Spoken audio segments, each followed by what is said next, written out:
Good morning. Hello. Welcome everybody. Welcome to my channel. My name is Chrissy and today I will be giving you a prediction reading for the 24th of September. Now, if you are new here, I pretty much just let my guides channel through to you and get messages to you. So stay watching. Don't forget to subscribe as well and hit those like buttons, guys, and leave me comments down below. It's always nice to catch up with you guys.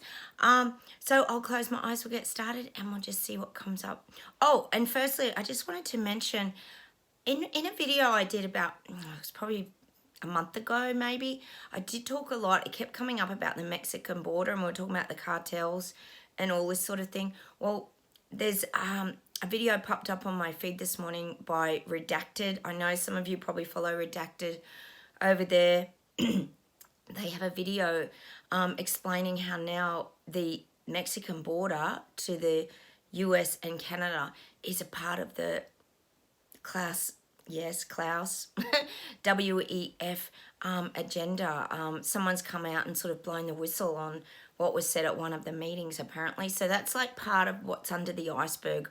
I always talk here a lot about we only see the tip of the iceberg and a lot of these things are starting to come out. So this is why we've got a lot of migrants rather being bussed around and apparently it's like an open border pretty much happening over there. I don't live near there, so I can't really say what's actually happening. But Redacted has a very good video on that if anyone lives near those areas and wants to find out what's happening. But apparently, yes, it's all been part of the big agenda, so I thought that was interesting. You just wonder what they're up to sometimes. They're just so sneaky, aren't they? All right, so go and check out Redacted. They have some really good videos as well on there. But interesting about the Mexican borders. So nothing, it slowly starts to come out, doesn't it, eventually, these truths. All right, we'll see where else we go today.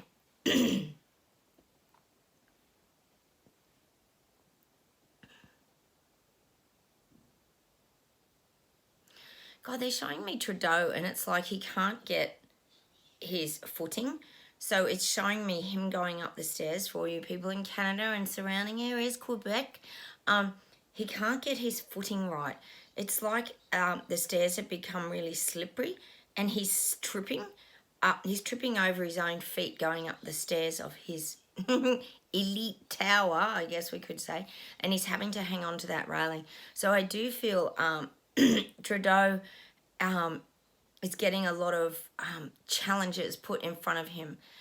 It could be, well, I hope it's from the people. I know it's very hard for you guys to stand up over there. But I also feel it could be from his own parliament.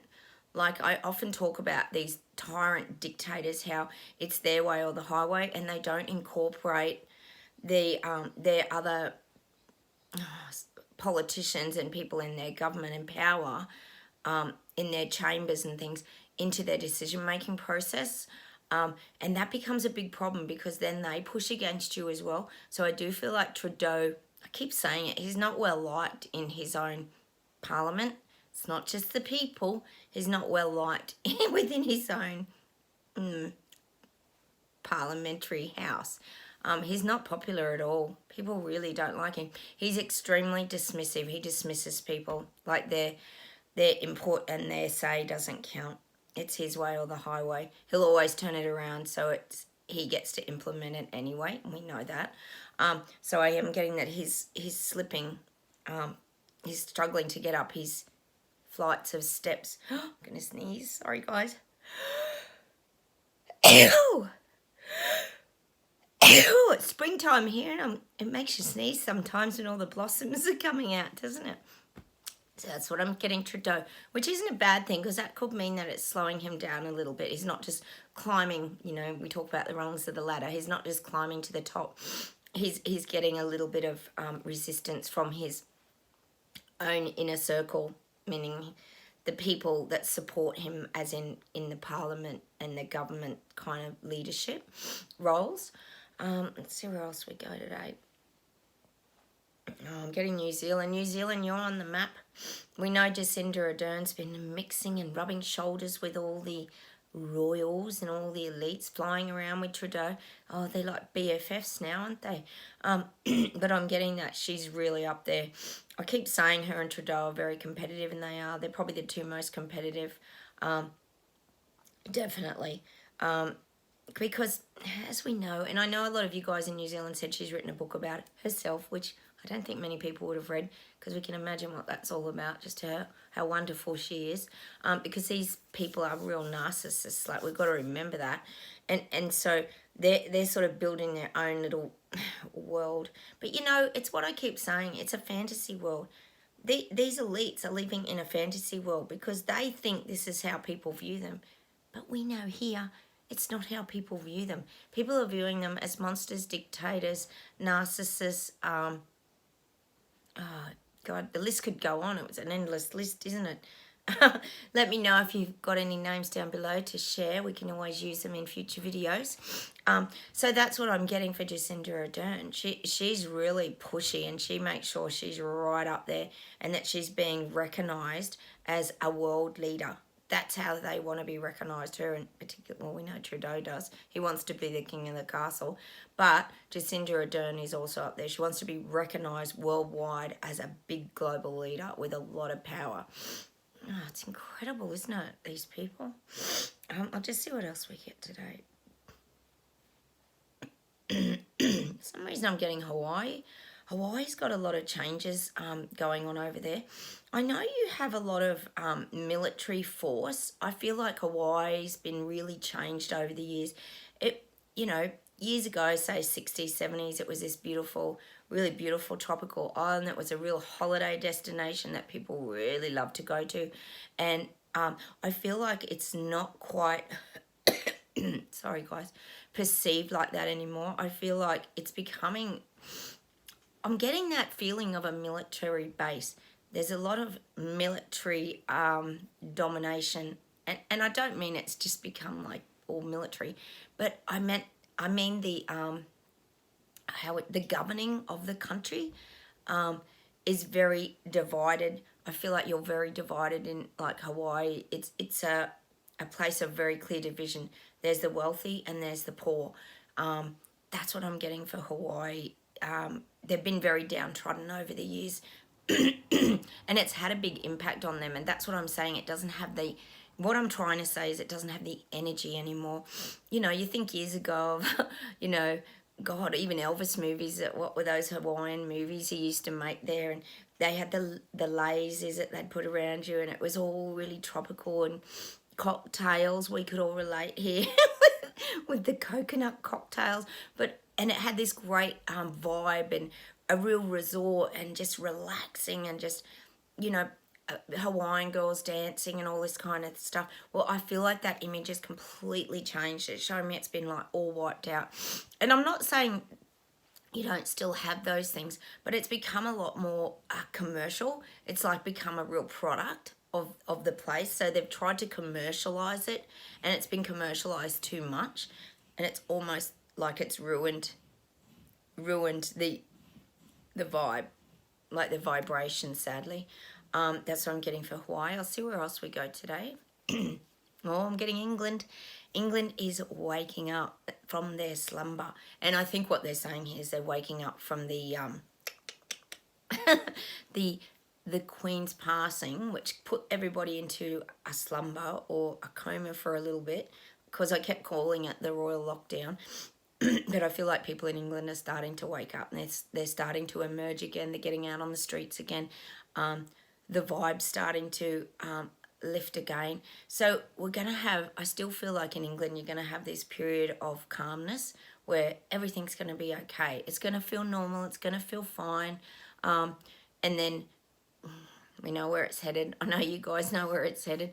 They're going to start to come back with their reset agenda. They're going to start to roll the red carpet out, because as we know here, they had to roll out the royal carpet in the UK and all these areas with the illusion of the show again.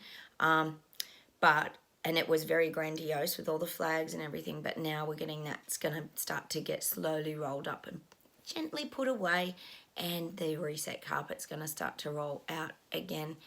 And it's interesting, isn't it? Because they're showing me instead of the red carpet, it's the black carpet. And that means that there's a lot of darkness around. It's almost showing me like in England and London and UK, there's this very black grey cloud hovering over you. Let's hope it's not the cloud seeding and rain about to come, because you have got winter over there, haven't you? Oh my God, we don't even know what goes on half the time, do we? But I am getting that. There's they're slowly rolling up the royal carpet and all the ornate decoration and all that. So there's this little period of sort of normality where people are starting to emerge again. But again, it's the false illusion that everything's normal. We're back to normal. Nothing to see here. We know how it works. So that's what I'm getting for you guys. So there's not a lot happening in England. It's just that, I guess you could say it's like people like emerging from their slumber, but it's also that closure as well. And sort of trying to move on from everything that's just happened, meaning the Queen passing. Let me see where else we go today. God, I'm in New York. Getting a lot of places today. I'm in New York again. I'm getting New Yorkers getting their courage up now. New York's getting stronger. New York's felt very divided for a long time, I think, anyway. I do feel in New York, and I do feel there's always been this different, well, we know there's the different standards of society. You've got this really big, I feel like New York's got a very big homeless, very low socioeconomic population, and there's always been like the middle class and the elites, but I always feel like in New York the elites have really dominated in living there. I feel like a lot of middle class has more lived on the outskirts and had to travel in. That's just the vibe I'm getting. So with New York, I feel like there's a lot of changes afoot. I do feel they're starting to tidy up the streets.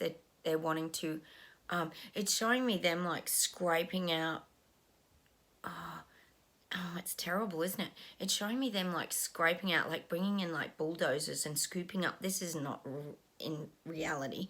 This is just the visual they're giving me.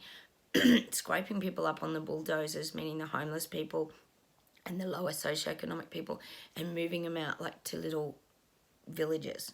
Like, not literally villages, but out to like little, well, we could say box housing eventually. We know it's probably going to go into that sort of situation where they're going to have cheap, affordable housing, but it's all going to be like just on the edges of the, as we know here, the elite towers that they're building and the structures. I know New York's got a lot of structures, but I do feel there's this really big plan to tidy things up in New York. New York is where the Statue of Liberty is, isn't it? Is that, because that comes back to, I'm getting that visual of the passing of the light. So I do feel like a lot of people might be starting to stand up a lot in New York as well, because they'll start to see the enormity of the changes that are happening and what's actually going on.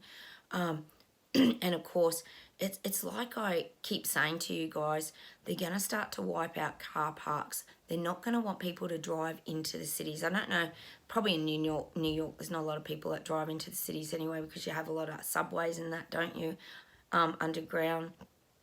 But I do feel they're slowly trying to push people out of the elite cities, and you'll only be allowed to travel in by their mode of transport. I am getting that. So there's probably a lot of changes starting to happen in New York, and it's becoming very visibly obvious. I think that's why I'm getting that message today. But, you know, they're saying to me the visual of the, if I'm sure the Statue of Liberty is there, isn't she, in New York? Just keep visualizing that, because it means it's that light inside of you and that power and strength. If anyone's living in New York or around these areas, just stay really strong over there, because I do feel like you're going to get hit hard pretty soon, because they're doing, at the moment, very subtly, but they're doing the cleanups, the bulldozing of the people out of the main elite cities. I'll call them elite cities because that's what they're trying to create, isn't it? Just let me see if there's anything else today.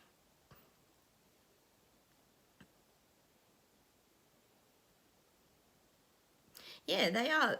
A lot of the cities, and this is globally, they're undergoing very, very big transformations. So they're also creating, and it's showing me in these big cities that they're starting to reconstruct on their drafted plans and all that we talk about. They're going to have a lot of things. They're going to have very big dog parks. They're still going to cater for people's pets and things like that because they know how important they are to them. But they're going to try and make this very enticing. So you can still take your pet. But again, see, this is what the guides are saying. You still got to earn the credit points to take your dog down to the doggy park because they don't want everybody socialising and mixing. This is very long term, but this is a visual that I'm getting an example of how they're going to try and control with the credit scoring system. You still got to do this in order to take your dog down to the doggy park for like half an hour. Or if you haven't done that, you can only have 15 minutes. There's going to be a lot of this. Well, this is their plan. It doesn't mean it's happening yet, but this is very long term. And I also feel like they're going to have like universal children's playgrounds, a bit like they do now, but it's going to be the credit scoring again. So if you've been really good and your child has, for example, attended school every day and they haven't even had a day off and they haven't been sick, then they're allowed to go to the playground. This is the kind of thing. This is very long term, but these are the visuals that they're trying to implement because they don't want everybody mixing and socialising, do they? And they're trying to, as we know, indoctrinate children and things. So this is the kind of control. This is how nutty they are. They've got this thought through to the finest detail. Like I keep saying, we don't even know the half of what they've got planned. So they're just some visuals that I'm getting about their futuristic world. I mean, that's a long way off. Don't panic because that's a long way off. But this is just the craziness of, again, us losing our freedom and being able to walk our dog when we feel like it. This is the absolute nutty ridiculousness of it all. I'll see if there's something else to close with today. Oh, I'm getting Canada and obviously Quebec and surrounding areas. Canada, just stand really strong now. It's very important that you guys stand really strong and together united. They're showing me that Trudeau wants to get you guys marching to his beat. So it's showing me visuals of, everyone's seen it in China, how they have their soldiers marching. Absolute precision. It's incredible to watch, I must say. It's like abnormal. It's like they're robots, isn't it? But that's what Trudeau would like to get his people to do, to be marching and for him to be up on his big elite, what do you call it, balcony, and watching, just like in China they do over there, and watching all his people marching by to the beat of his drum. So it's very important that you don't march and that you stand really still, and you've got to stay united. It's a very important message for Canada. Stay united. But that's his vision. That is his vision. We've all known it here for a long time that he really loves the dictatorship of China. He loves it. It's so sickening, isn't it? But that's his vision of him controlling the people and telling them, turn left, turn right, march forth. He just wants that power. We know he does. God, it's just, oh my goodness. So don't march at all. I know you guys won't if you're watching my channel, but just stay still and keep supporting each other. It's really important over there. It's so important. Did I tell you guys too, here in Australia, where I live, one of the banks that I actually bank with is closing down now. They're getting rid of all the small branches. We've known it here for a while. I know you guys have. But they are eliminating all the small bank branches now in all the country regions. So I've got to travel an hour to Canberra to go and get into my bank account because it's just a savings account. And that's probably probably the third or fourth bank that's shut down here in my small town, which has probably 10,000 people. That's the third bank to shut down. So they are squeezing this credit system. So we have to do everything online. Can you imagine how old people are feeling that have always gone into their little bank and had their little bank book and all that? Like, this is just going to overwhelm old people. It is. But they care about them, of course, like they keep saying, as if. So that's what's happening. We're losing all the little branches. They're just closing down. So they don't even hide it. But this is what I mean. Surely these things are waking people up, aren't they? I know you guys would be feeling the same way. Let me know if that's happening where you guys are. But these people waking up must be seeing it, because that's a big inconvenience when you've got to drive an hour or 2 hours. If you're not online and everything with just like mine, which is just a savings account, it's like, how's all this working? Well, let's just squeeze everybody so there's no cash. Gosh, I remember I went up on the Gold Coast, actually. It was probably, because I haven't seen my sister for a while, so it was probably 5 or 6 years ago. And I remember, same bank, and I went to actually just withdraw some money, and they said, oh, we're a cashless bank. That was like 5 years ago, a cashless bank. And she said, you have to go out and use a teller machine, and they had 3 teller machines. But I didn't have a plastic card. I didn't have a card. So I couldn't get cash out. It was a nightmare. I had to swap money around and get my hubby to swap money, and it was ridiculous. Who's ever heard of a cashless bank? So they've already been doing all this for quite a while, because I have experienced it myself. A cashless bank. What even is that? A cashless little branch. It was in a shopping centre, so admittedly. But I mean, what's the point of it? That means virtually you're only able to go in and get home loans and borrow money, pretty much. It's unbelievable, isn't it? So they've been working these things for a long time, more than any of us even realise as well, I think. So yeah, I just wanted to share that with you, that yes, another branch is closing down here. Doesn't leave much, does it? It's not good. That's why it's so important that we keep using that cash. And for anybody out there that's not sure about the global walkout that's currently going on, every week there's a global walkout. We've all connected, and anyone can do it. And every week they post something, and we all have to try and implement it to push back against government. They're all trying different tactics now, because a lot of the protests and that, as we know in Canada, they did work. They woke the rest of the world, a lot of people up, but government still squashes a lot of those things. So the first one, I think, was using cash. The second one was, what was the second one? Oh, gone blank. But the third one was like get off social media and all this kind of thing. So they're really practical ways of pushing back against government. It's like doing the opposite to what they want us to do. So maybe go and check that out. You can check out Monica on Reignite Democracy Australia. Yeah, that's what it's called. And go and check that out. I also let you guys know every Monday pretty much what the walkouts will be. So this is an ongoing thing too. It's not just something we're going to do and then that's it. This is going to continue. So as much as you can use cash, use cash. If you can get off your mainstream media platforms, get off them. You know, if you've liked them in the past, unlike them. Turn your TVs off those channels. This is the kind of thing. That's how you do that global fight back as the little people standing up in our own power.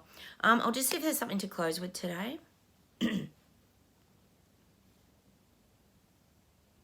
Oh, God. I'm getting no herd immunity, which you've had for a long time. Oh, my God, we're back on the virus. Oh, no. No.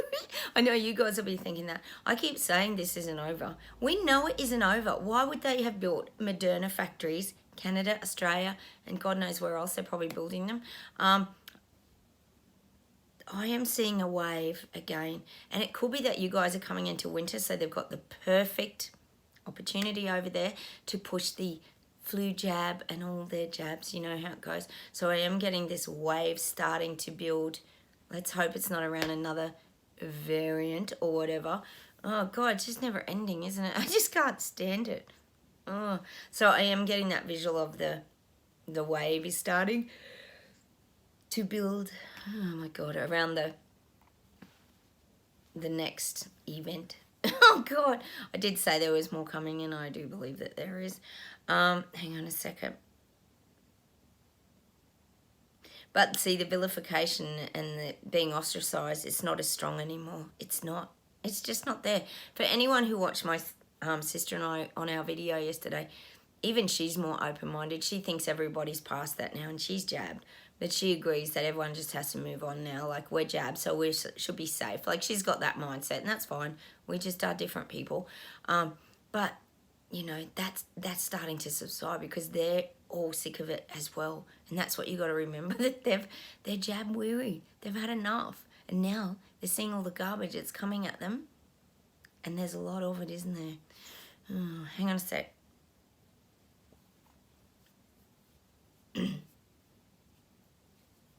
God, I'm getting this song today to finish off with by Midnight Oil.